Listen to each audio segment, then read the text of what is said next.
اهدنا الصراط المستقيم.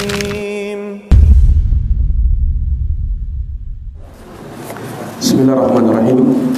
Assalamualaikum warahmatullahi wabarakatuh.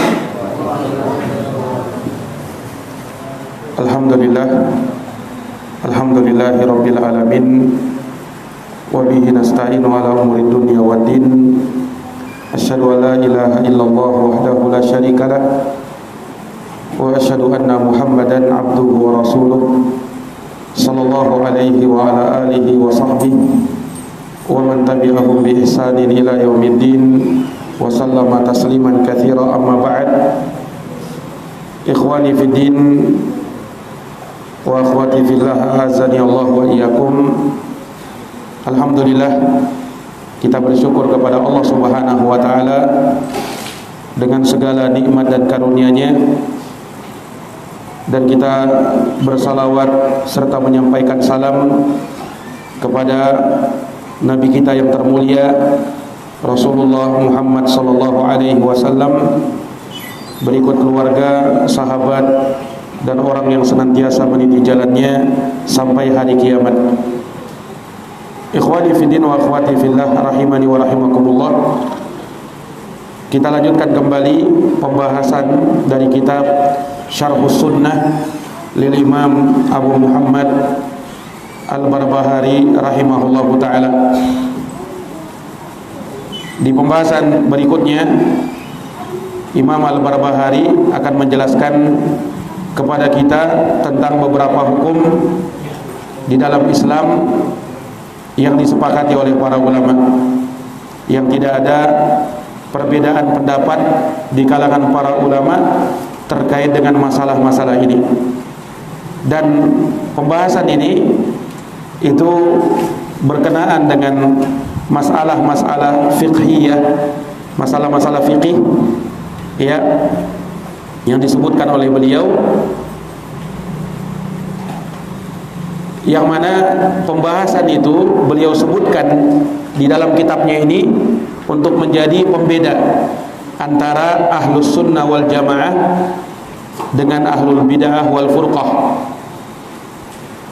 Sehingganya beliau sebutkan permasalahan-permasalahan fikih di dalam kitab akidah beliau untuk menunjukkan bahwasanya ahlus sunnah menetapkan hal ini, berpegang kepada ijma' para ulama, dan itu berbeda dengan apa yang diyakini oleh firqah yang lainnya. Ya, maka beliau menyebutkan beberapa pembahasan. Kata beliau, warrajmu haqqun wal mashu alal khuffaini sunnatun wa takhsirus salati fi safari sunnatun wa shawmu fi safari man syaa shama wa man syaa aftara wa la ba'sa fi salati fi sarawin. Rajam, hukum rajam itu adalah benar. Mengusap di atas kedua sepatu adalah sunnah. Mengqashar salat saat safar juga merupakan sunnah. Berpuasa di saat safar, bagi siapa yang mau dia berpuasa silahkan, dan bagi siapa yang mau dia berbuka silahkan. Dan tidak mengapa salat dengan menggunakan sarawil atau sirwal, yaitu menggunakan celana bagi laki-laki. Iya. Ikhwani fid din, a'azzani Allahu wa iyyakum. Maka beliau menyebutkan di dalam pembahasan ini beberapa permasalahan. Yang pertama terkait dengan masalah hukum rajam. Ini salah satu hukum had yang diterapkan di dalam agama kita, agama Islam, bagi para pezina yang dia melakukan perbuatan nista. Maka di dalam Islam, apabila ditegakkan hukum Islam, maka orang yang berzina dan dia sudah menikah, maka dia dirajam. Dan itu sudah menjadi ketetapan dan kewajiban dari Allah Subhanahu wa ta'ala. Apabila telah jelas dan terkumpul bukti-bukti disaksikan oleh 4 orang saksi yang adil, atau orang tersebut yang mengakui dirinya sendiri bahwa dia berbuat zina. Maka apabila terpenuhi syarat-syarat itu, maka ditegakkan hukum rajam. Ditegakkan hukum rajam. Iya, sebagaimana Allah Subhanahu wa taala dan Rasulnya menetapkan hal tersebut. Sebagaimana Allah Subhanahu wa taala dan Rasulnya menetapkan hal tersebut. Ya, hanya para ulama rahimahumullahu taala merinci tentang permasalahan perkara-perkara yang Allah haramkan terkait dengan masalah kehormatan seseorang, ataukah dalam hubungan muamalat, interaksi antar sesama manusia, dan selain itu. Yang mana perkara-perkara yang diharamkan dalam syariat itu terbagi menjadi beberapa pembagian. Secara umum, perkara yang diharamkan itu ada 2. Ada muharramat kabair, perkara-perkara yang diharamkan yang tergolong dosa besar. Dan yang kedua, muharramatin saghair, perkara-perkara yang diharamkan yang termasuk dari dosa-dosa kecil. Yang termasuk dari dosa-dosa kecil. Itu pembagian perkara yang diharamkan dalam agama. Ada dosa besar, ada dosa kecil. Tetapi dari sisi hukuman, bagi orang yang melakukan keharaman, maka keharaman itu terbagi menjadi 3. Dilihat dari hukuman yang akan didapatkan oleh pelakunya. Yang pertama, ada keharaman-keharaman yang Allah Subhanahu wa taala tetapkan hukuman tertentu baginya. Ini yang dinamakan dengan hukum hudud. Hukum hudud di dalam Islam. Iya, yakni ada batasan yang syariat tetapkan bagi para pelaku dosa ini hukumannya begini. Bagi pelaku dosa ini hukumannya begini. Ya, misalnya orang yang mencuri di dalam Islam ada hukum potong tangan. Bagi orang yang mencuri apabila syariat Islam ditegakkan. Ya, ada dosa atau keharaman yang seperti itu hukumnya. Dan ada juga, ini yang kedua, perkara-perkara yang diharamkan yang syariat tidak menetapkan hukuman khusus untuknya, akan tetapi dia diberikan ta'zir. Ta'zir ini ya diberikan atau diserahkan kepada ijtihadnya waliul amr. Terkadang waliul amr yang berijtihad menetapkan hukuman apa yang pantas bagi orang ini, entah itu misalnya dengan dipenjara atau dihukum cambuk, ya, atau diasingkan, atau apa saja yang dilihat oleh pengadilan yang pantas bagi dia hukuman itu. Nah, ini namanya ta'zir. Syariat tidak menetapkan hukuman tertentu baginya, ya, akan tetapi dikembalikan kepada pihak hakim atau pengadilan terkait dengan masalah ini, waliul amr. Nah, ada jenis yang ketiga, yaitu dosa-dosa yang tidak ada hukuman had atasnya dan tidak pula hukuman ta'zir. Ya, tidak ada hukuman ta'zir, akan tetapi pelakunya diancam dengan kemurkaan Allah, laknat, dan api neraka. Dan api neraka. Seperti misalnya para pemakan riba. Nah, itu di dalam Islam tidak ada hukum hadnya. Iya, tidak ada hukuman hadnya, tetapi diancam dengan dosa besar. Diancam dengan ancaman api neraka bagi para pemakan riba. Demikian pula bagi orang yang berjudi. Tidak ada hukuman hadnya dalam Islam. Iya, akan tetapi dia diancam dengan ancaman-ancaman, ya, di dalam di dalam agama kita. Nah, ini ikhwani fiddin azani Allahu wa iyyakum. Jadi perkara yang merupakan keharaman terbagi menjadi 3 pembagian ini dari sisi hukumannya. Ada yang memang ditetapkan hukuman hadnya, ada yang dikembalikan kepada pengadilan yang memutuskan, dan ada yang sekedar diancam dengan kemurkaan atau siksaan api neraka, waliyadzubillah. Nah, itu dari perkara-perkara yang Allah Subhanahu wa taala tetapkan. Makanya Nabi sallallahu alaihi wasallam secara umum bersabda, "Innallaha faradha faraidha." Sesungguhnya Allah menetapkan kewajiban-kewajiban. Fala tudayyi'uha. Maka jangan kamu langgar kewajiban itu. Wa harrama asya. Dan Allah mengharamkan beberapa perkara. Fala tantahikuha. Jangan kau langgar keharaman itu. Wa sakata an asya rahmatan lakum ghairu nisyan fala tabhasu anha. Dan Allah mendiam dari beberapa perkara sebagai rahmat untuk kalian, bukan karena lupa, maka jangan kalian bertanya tentangnya. Jangan kalian bertanya tentangnya. Nah, terkait dengan apa yang beliau sebutkan di sini, di mana beliau menegaskan warrajmu hakun, hukum rajam itu adalah benar adanya. Nah, ini hukuman bagi para pelaku zina. Iya, hukuman bagi para pelaku zina, bagi orang yang berbuat zina, laki maupun perempuan, dengan syarat dia sudah menikah. Dengan syarat dia sudah menikah. Ketika dia melakukan hal tersebut, maka dalam Islam itu dihukum rajam. Dirajam itu artinya seorang dilempari dengan batu sampai dia mati, sampai dia meninggal dunia. Itu hukum Islam. Dan itu hukumnya Allah Subhanahu wa ta'ala.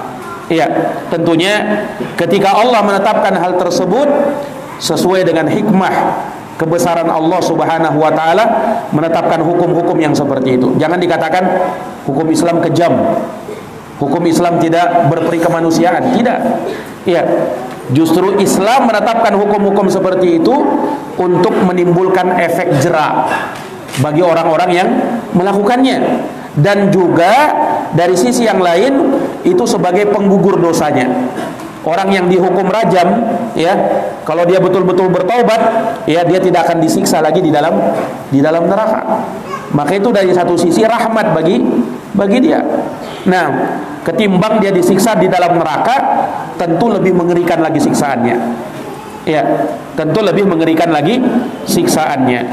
Nah, ini para hadirin yang dirahmati dan dimuliakan oleh Allah. Allah Subhanahu wa taala berfirman di dalam Al-Qur'an, ya, terkait dengan kewajiban seseorang menjaga kehormatannya, menjaga kemaluannya, tidak berzina. Walladzina hum li furujihim hafizun, dan orang-orang yang mereka menjaga kemaluan-kemaluan mereka, illa ala azwajihim, kecuali pada suami-suami mereka, kecuali pada istri-istri mereka, au ma malakat aimanuhum, atau budak yang mereka miliki, fa innahum ghairu malumin, maka mereka dalam hal tersebut tidak tercela.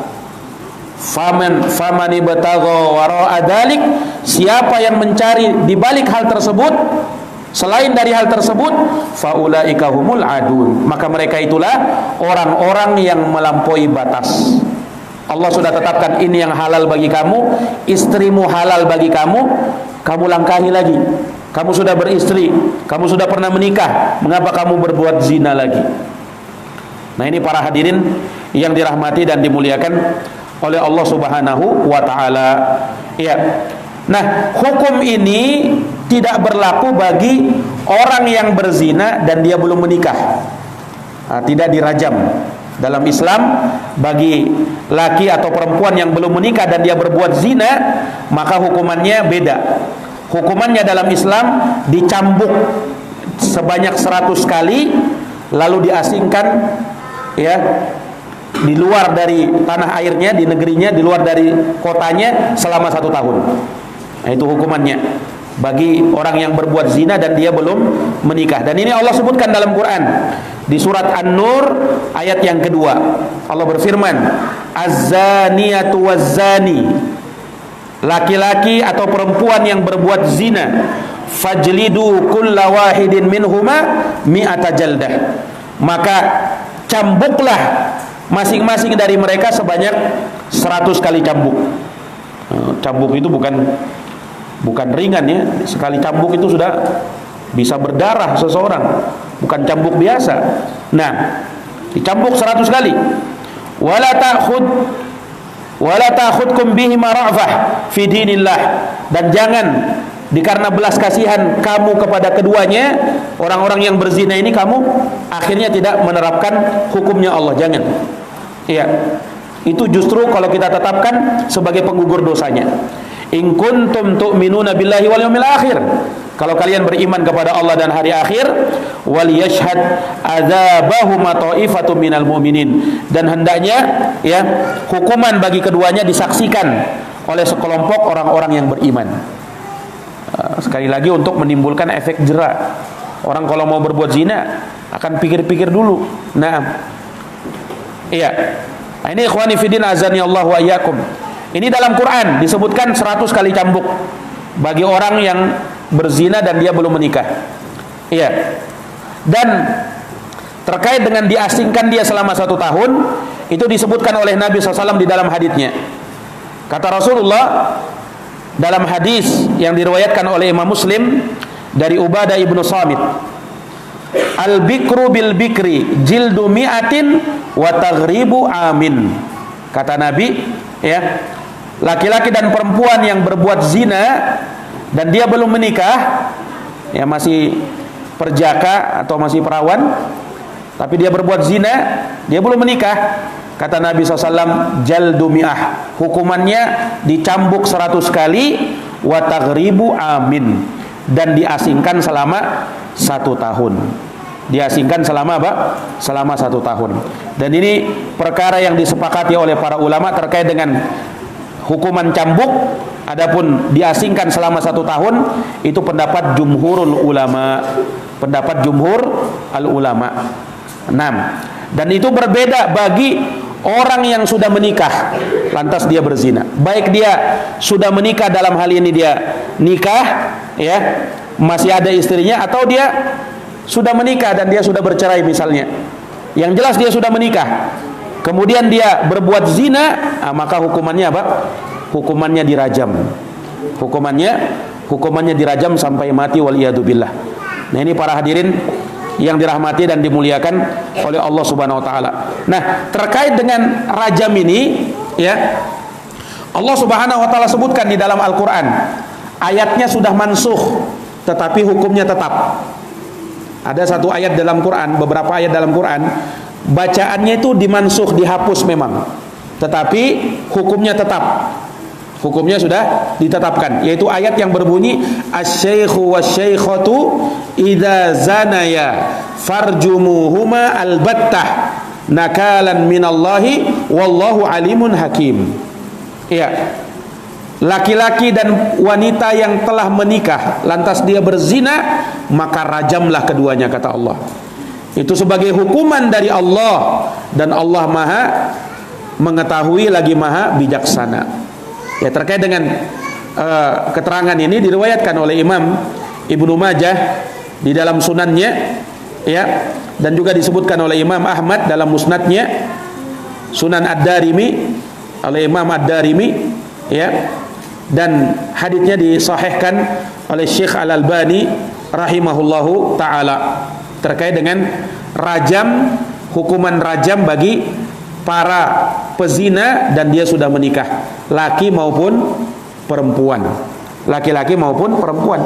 Makanya Nabi SAW merajam, ya, disebutkan dalam riwayat pernah beliau merajam Ma'iz, salah seorang yang ada di masa Nabi yang bernama Ma'iz, dan juga wanita dari Usaif dari suku Juhainah. Juga Nabi pernah merajam 2 orang Yahudi yang dia berzina. Nah, ini dari hukum-hukum rajam yang telah ditetapkan dan pernah dilakukan oleh Nabi SAW.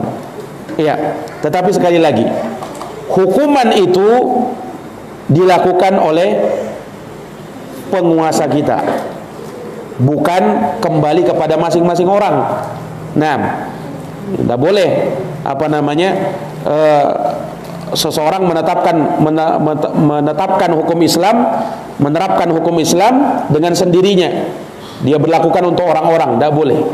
Itu haknya dan wewenangnya penguasa kalau diterapkan hukum Islam. Nah, sementara kalau di negeri kita kan bukan dengan hukum Islam, Maka tidak ada kewajiban bagi yang lainnya untuk apa? Merajam orang. Oh, kamu berzina, ini ayo kita rajam. Enggak, bukan hak kita itu. Bukan wewenang kita, itu wewenangnya penguasa. Kalau mereka lakukan, maka mereka telah menetapkan Islam, menetapkan hukum Islam. Kalau mereka tidak lakukan, maka tidak ada kewajiban bagi kita untuk melakukannya. Serahkan urusannya kepada Allah Subhanahu wa taala. Ya, berbeda kalau di Saudi Arabia, diterapkan hukum Islam. Kalau kau berzina, ya, maka apa? Maka akan dirajam. Ya. Kalau membunuh orang, dibalas juga apa? Dengan dibunuh. Kau mencuri, dipotong tanganmu kalau tinggal di sana. Karena memang diterapkan apa? Hukum Islam. Nah ini ikhwani fiddin azani Allahu wa iyyakum. Jadi sekali lagi hukuman seperti ini yang menerapkannya adalah penguasa. Ya. Hukum cambuk itu penguasa. Nah, hukum rajam, hukum potong tangan itu adalah penguasa yang menetapkannya, bukan masing-masing ya menerapkan hal tersebut ya, baik untuk orang lain ataukah untuk keluarganya, tidak boleh. Nah ini para hadirin yang dirahmati dan dimuliakan oleh Allah Subhanahu wa taala. Ya, disebutkan dalam hadis atau riwayat dari Umar bin Khattab. Ya, Umar bin Khattab pernah berkata di atas mimbar Nabi. Kata Umar, nazalat ayatul rajam, telah turun ayat tentang rajam. Fawa'ainaha wa hafidnaha, kami menjaganya dan kami menghafalnya. Wa rajama Rasulullah SAW, Rasulullah kata Umar juga pernah merajam. Wa akhsya in tala bin nasi zamanun, aku khawatir kata Umar, jikalau berlalu masa yang panjang bagi manusia, kemudian ayaqulu, ada yang mengatakan ma najidur rajam fi kitabillah, aku tidak temukan ayat tentang rajam di dalam Al-Quran. Ala innahu fi kitabillah, kata Umar, ketahuilah dia ada di dalam Al-Quran, di dalam kitabullah. Walaupun bacaannya sudah dimansuh. Dimansuh itu maksudnya dihapus bacaannya, tetapi hukumnya tetap. Hukumannya apa? Hukumnya tetap. Nah, itu ayat yang tadi kita sebutkan. Wasyaikhu wasyaikhatu idza zanaya farjumuhumal battata nakalan minallah wallahu azizun hakim. Iya. Ikhwani fiddin, a'azani Allah wa iyyakum. Asar yang tadi disebutkan dari Umar bin Khattab itu diriwayatkan oleh Imam Al-Bukhari dalam sahihnya, dan juga Imam Muslim di dalam sahihnya. Juga Imam Muslim di dalam sahihnya. Dan ulama sepakat, tidak ada perbedaan di kalangan ulama bahwa hukum rajam itu benar adanya. Tidak ada yang menyelisihinya kecuali ahlul bid'ah, yang mereka apa? Menyelisihi ahlus sunnah dalam hal ini, seperti halnya orang-orang khawarij. Orang-orang khawarij mereka mengingkari hukum rajam. Nah, sementara ahlus sunnah menetapkan berdasarkan apa? Dalil dari sunnah Nabi SAW, bahkan dari ayat yang mansuh tetapi hukumnya tetap, ya, dan juga berdasarkan ijma para ulama. Berdasarkan apa? Ijma para ulama, ya, sehingga siapa yang mengingkari hukum rajam, dia mengatakan oh, tidak ada itu hukum rajam itu, maka di dalam Islam orangnya kafir, keluar dari Islam. Sebab dia telah mengingkari Quran, dia telah mengingkari hadis, dia telah mengingkari ijma para ulama. Nah, makanya tidak boleh didustakan. Ya, tidak boleh untuk didustakan. Kapan dia mendustakan? Sama saja mendustakan Allah dan Rasulnya dan ijma para ulama. Ijma para ulama. Nah ini para hadirin yang dirahmati dan dimuliakan oleh Allah Subhanahu wa taala. Inilah maksud mengapa Imam Al-Barbahari menyebut tentang masalah ini dalam bukunya Syarhus Sunnah. Ya, karena untuk menyelisihi orang-orang khawarij yang mengingkari hukum rajam. Ya, mereka karena kedangkalan ilmu mereka, pemahaman mereka, ya, mereka mengingkari hal tersebut, kata mereka tidak ada dalam Quran. Nah, ya, atau ada pemikiran sebagian orang, ini permasalahannya khilafiyah, pembahasannya khilaf ulama. Nah, ikhwani fiddin azani Allah wa iyyakum, kalaupun ada yang menyelisihinya, maka khilafnya tidak dianggap. Disebut oleh para ulama khilaf mulghah. khilaf yang tidak dianggap, tidak dipandang. Memang ada yang menyelisihinya, tapi orang yang menyelisihinya tidak dipandang. Karena tidak semua khilaf perbedaan itu langsung kita jadikan kita pun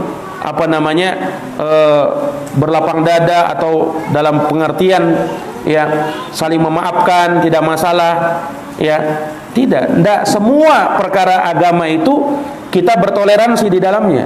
Kalau dalam masalah-masalah fikih yang memang ada perbedaan pendapat di situ ya, ulama menyebutkan perbedaan dan khilafnya muktabar terkait dengan kunut subuh misalnya, ada yang kunut, ada yang tidak. Nah, ini berlapang dada. Terkait dengan hukum ucapan basmalah bismillahirrahmanirrahim dijaharkan atau tidak dijaharkan, nah, ini harus kita berlapang dada ya. Banyak dalam masalah-masalah sholat, ada yang duduknya tawarruk, ada yang iftirash. Ini harus kita berlapang dada karena masalahnya fiqhiyah yang memang khilafnya khilafun mu'tabar, khilaf yang dianggap oleh para ulama. Tapi ingat, tidak semua khilaf seperti itu. Orang yang sedikit pemahamannya menganggap semuanya khilaf, kemudian semuanya mu'tabar. Tidak seperti itu ya. Sebab kalau kita mau cari-cari khilaf ulama, ya, orang kalau mau mencari-cari rukhsah khilaf ulama, dia akan menjadi seorang zindiq. Karena semuanya jadi boleh. Khamr boleh jadinya karena ada khilaf ulama. Ya, khilaf ulama ada yang membolehkan khamr selain dari perasan anggur. Nah, itu kalau mau cari khilaf ulama. Ada yang membolehkan nikah mut'ah, nikah kontrak. Ketemu sama perempuan di jalan, kemudian nikahi dia tanpa wali, tanpa saksi, jadi dibatasi, diberikan batasan waktu cuman 1 hari saja. Itu nikah kontrak. Ada yang membolehkan. Nah, apakah mau dikatakan oh ini khilaf, tidak masalah, yang menyelisih tidak masalah? Tidak seperti itu. Ya, khilaf itu tidak semua dianggap. Makanya ulama mengatakan laisa kullu khilafin jaa mu'tabara illa khilafun lau hadzun minan nazar. Tidak semua khilaf itu ya, masalah-masalah agama itu dijadikan khilaf. Ya, tidak semua khilafnya mu'tabar, tidak. Kecuali kalau memang ada khilaf yang mana memang ada sisi pandang di situ, baru kita nyatakan ini khilaf. Nah, ini para hadirin yang dirahmati dan dimuliakan oleh Allah Subhanahu wa taala. Ya, sebagian orang terlalu berluas-luas dalam masalah ini, sampai bukan lagi dalam masalah fiqhiyah, dalam masalah akidah dan manhaj juga katanya khilaf. Ya. Nah, ini karena kurang belajar. Ya, harusnya seorang itu ya mengkaji agama secara keseluruhan. Jangan setengah-setengah. Nah, akibat dari belajar agama setengah-setengah, semua khilaf dipandangnya khilaf, mu'tabar, semuanya mu'tabar. Ini kedangkalan ilmu. Nah, oleh sebagian orang itu.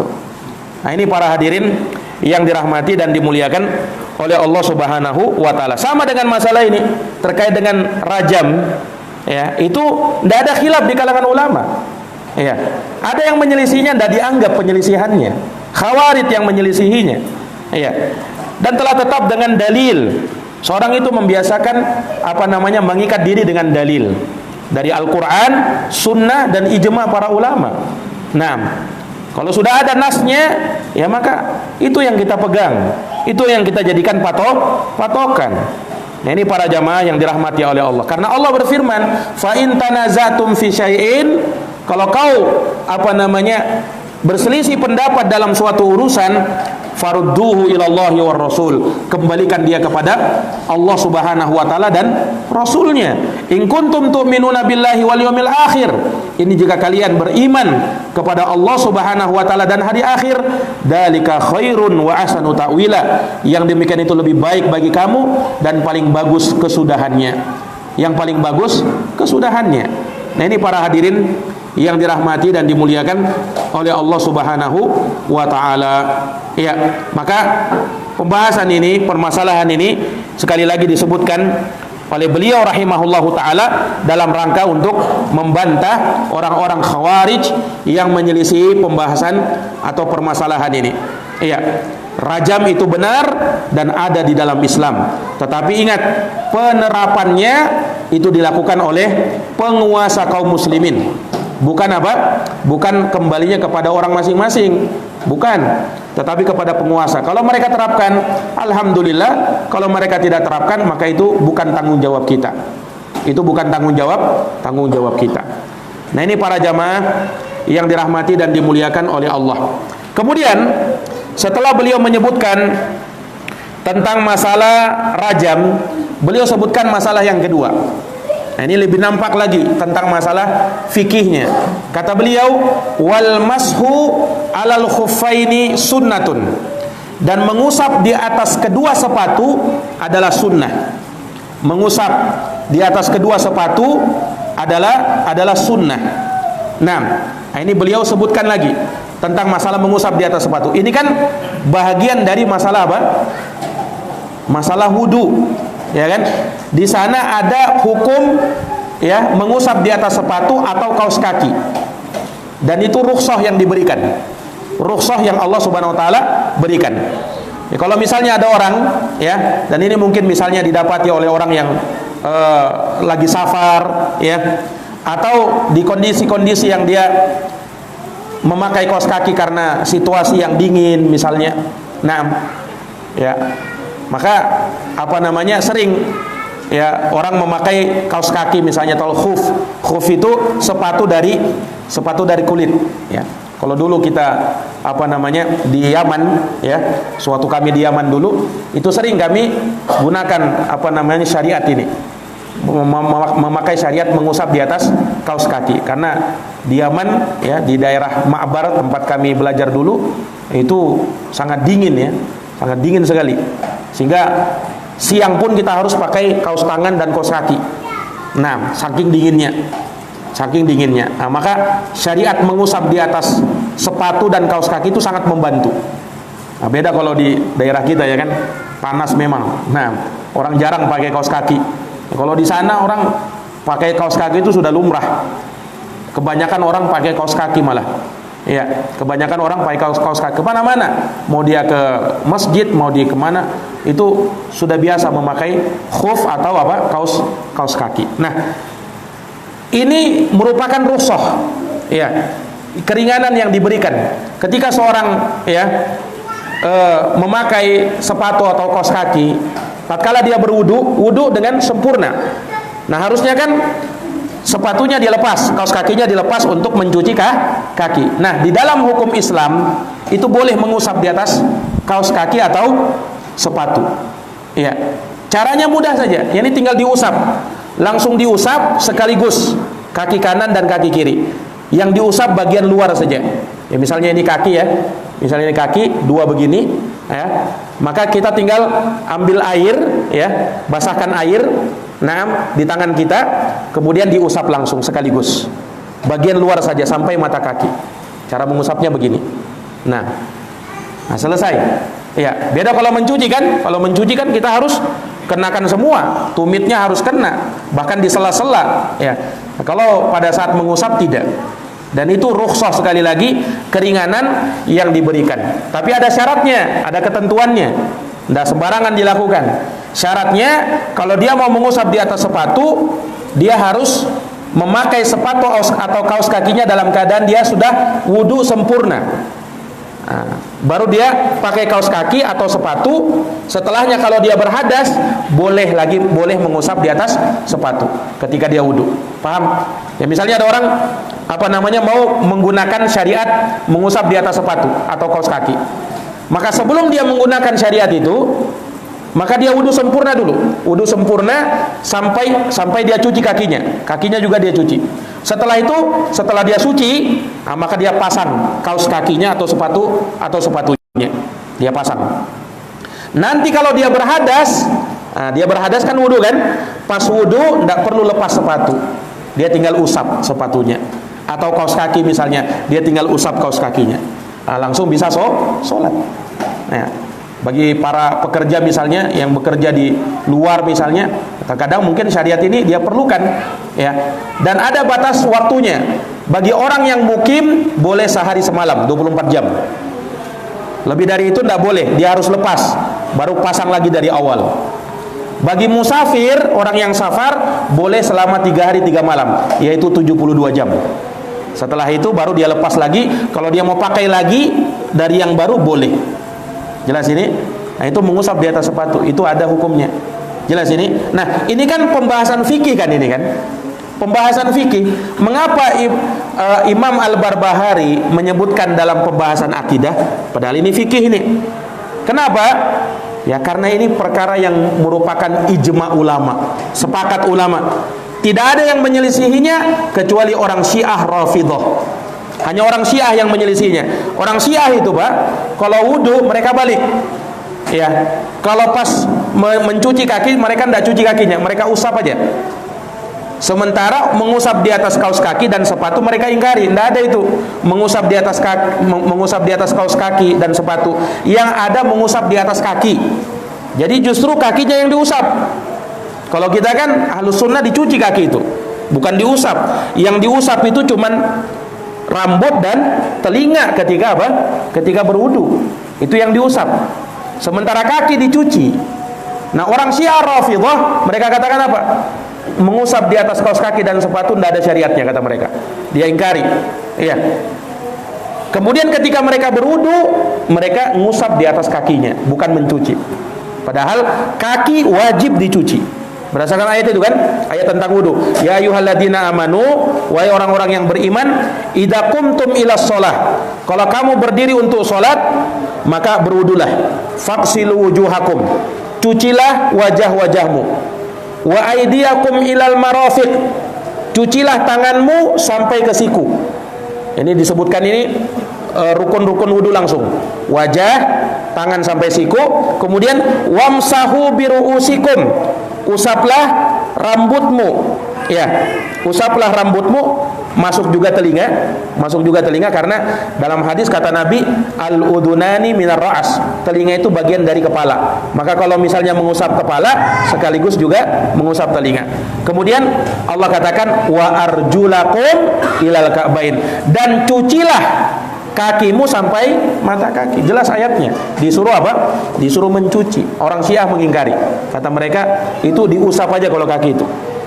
Nah, beliau bawakan di sini untuk membantah siapa? Orang-orang Syiah. Karena ahli sunnah itu di antara akidah mereka menyelisihi kelompok-kelompok yang menyimpang di dalam hal ini. Termasuk tadi orang-orang Khawarij, yaitu kaum teroris itu sekarang, dan juga orang-orang Syiah. Orang-orang Syiah ini yang suka mengkafir-kafirkan kaum muslimin, yang membantai kaum muslimin. Nah, itu orang-orang Syiah itu. Nah, ini para hadirin yang dirahmati dan dimuliakan oleh Allah Subhanahu wa taala. Maka Syekh menyebutkan bahwasanya mengusap di atas sepatu hukumnya adalah sunnah. Hukumnya adalah apa? Hukumnya adalah sunnah. Siapa yang mau mengerjakan dia dapat sunnah. Nah, dan siapa yang tidak mengerjakannya maka hal tersebut tidak masalah, asalkan jangan mengingkari syariat mengusap di atas sepatu. Kenapa? Karena mengusap di atas sepatu itu berdalilkan dalil di dalam Al-Quran. Quran juga bahkan menurut bacaan sebagian ulama, wa arjulikum, dan usaplah kakimu, dibaca dengan kasrah. Maksudnya ini diarahkan dalam mengusap sepatu. Mengusap sepatu, usaplah sepatumu. Kalau hadis terlalu banyak hadisnya. Nah, dalam riwayat Bukhari dan Muslim, dan juga ulama sepakat bahwasanya mengusap di atas sepatu itu adalah sunnah. Bahkan hadits-haditsnya mutawatir. Hadits-hadits yang menjelaskan tentang mengusap di atas sepatu mutawatir. Makanya Imam Nawawi pernah berkata, ajma'a mayyu'taddu bihi fil ijma' ala jawazil mashi ala al-khuffaini fi safari wal hadar sawa'an kana li hajatin aw ghairiha. Wa qala al-hafidz Ibnu Hajar fil Fath wa qad sarraha jam'un min al-huffaz bi anna al-masha mutawatirun wa jama'a ba'dhum ruwatahu fajawazu 80 minhumul 10. Ini Imam Nawawi sama Al-Hafidz Ibnu Hajar. Kata Imam Nawawi, ulama sepakat dari mereka yang diperhitungkan pendapatnya, ijma' mereka akan bolehnya mengusap di atas kedua sepatu atau kaos kaki, baik saat safar maupun tidak safar, baik karena kebutuhan atau selainnya. Dan Al-Hafidz Ibnu Hajar mengatakan dalam Fathul Bari, sejumlah para ulama dari kalangan huffaz mengatakan bahwa mengusap di atas sepatu hadis-hadisnya mutawatir. Mutawatir itu derajat hadis sahih yang paling tinggi. Tidak boleh diingkari. Kalau sudah dibilang hadisnya mutawatir, oh paling sahih itu sudah. Mutawatir itu apa? Hadis yang diriwayatkan oleh banyak sahabat. Nah, tentang masalah mengusap di atas sepatu ini, Al-Hafidz menyebutkan sekitar 80 orang sahabat meriwayatkannya. 80 orang sahabat. Di antaranya 10 orang sahabat yang dijamin masuk surga. Abu Bakar, Umar, Utsman, Ali, Thalhah bin Ubaidillah, Zubair bin Al-Awwam, Abdurrahman bin Auf, Sa'ad bin Abi Waqqas, Sa'id bin Zaid, dan Abu Ubaidah bin Al-Jarrah. Itu semua meriwayatkan apa? Akan sunnahnya mengusap di atas sepatu. Dan Imam Ibnu Abil Iz Al-Hanafi dalam syarah Aqidatut Tahawiyah, beliau berkata, tawataratis sunnatu an Rasulillah SAW bil mashi alal khufain wa bi ghuslir rijlain warrafidah tukhalifu hadhihi sunnah al mutawatirah. Kata beliau, telah mutawatir sunnah dari Rasulullah SAW tentang mengusap di atas kedua sepatu. Mutawatir, kata beliau. Demikian pula mencuci kedua kaki. Sementara Syiah Rafidah, mereka menyelisihi sunnah yang mutawatir ini. Nah, ini para jamaah yang dirahmati dan dimuliakan oleh Allah. Maka dua perkara ini ya disebutkan oleh beliau rahimahullah, ya.